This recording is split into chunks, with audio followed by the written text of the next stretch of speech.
Leadership development is often about understanding, appreciating and becoming more flexible with our leadership style. And of course, that becomes directly related to our communication style.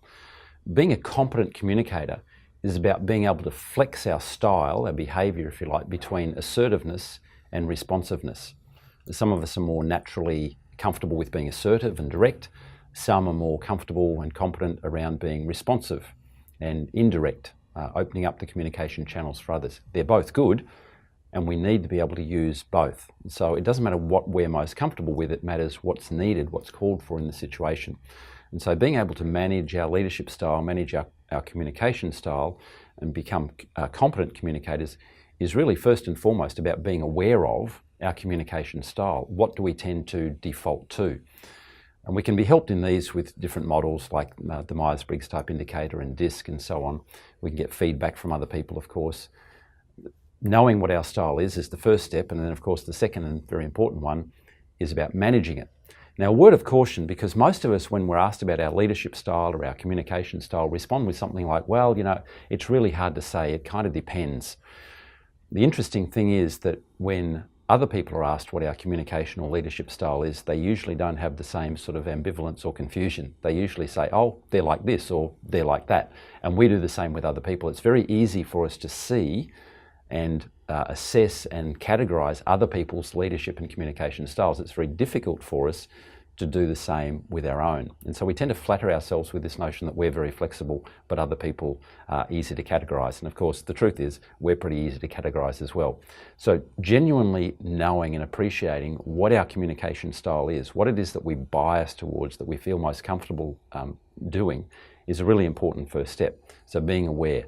And the second thing is to take responsibility for that and to intentionally manage our leadership style, to look at the situation and work out what's called for here. Do I need to be more assertive? Do I need to be more responsive? And how can I manage my behaviours to be effective? Of course, there's no one right style.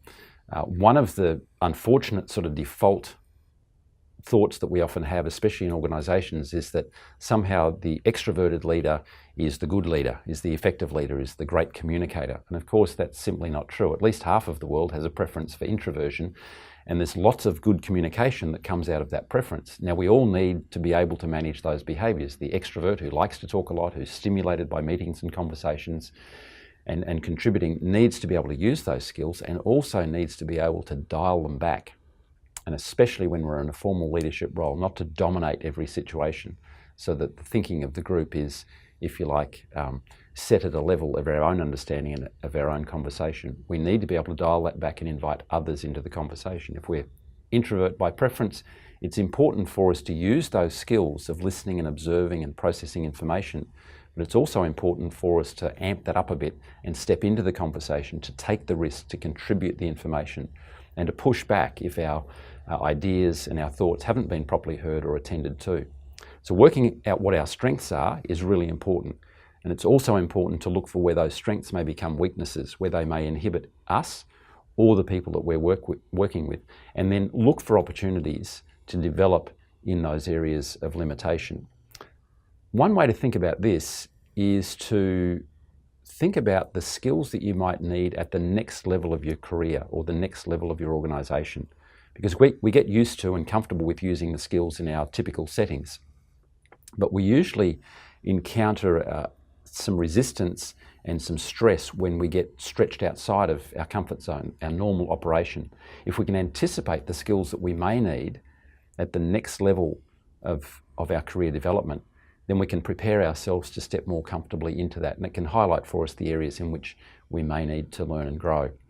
The greater your flexibility, the more effective you can be as a communicator and as a leader. And one of the best ways to increase your skills is actually free. And that is by observing effective communicators, the people who are using the skills that you want to be able to use now or in the future in your career. Watch what they're doing. What is it they're doing, and how are they doing it that makes them so effective? Really try to break it down. Talk to them if you can, but even through observation, break it down. Best practice in situ is one of the best ways to identify what you need to develop and how to go about developing your communicator competence.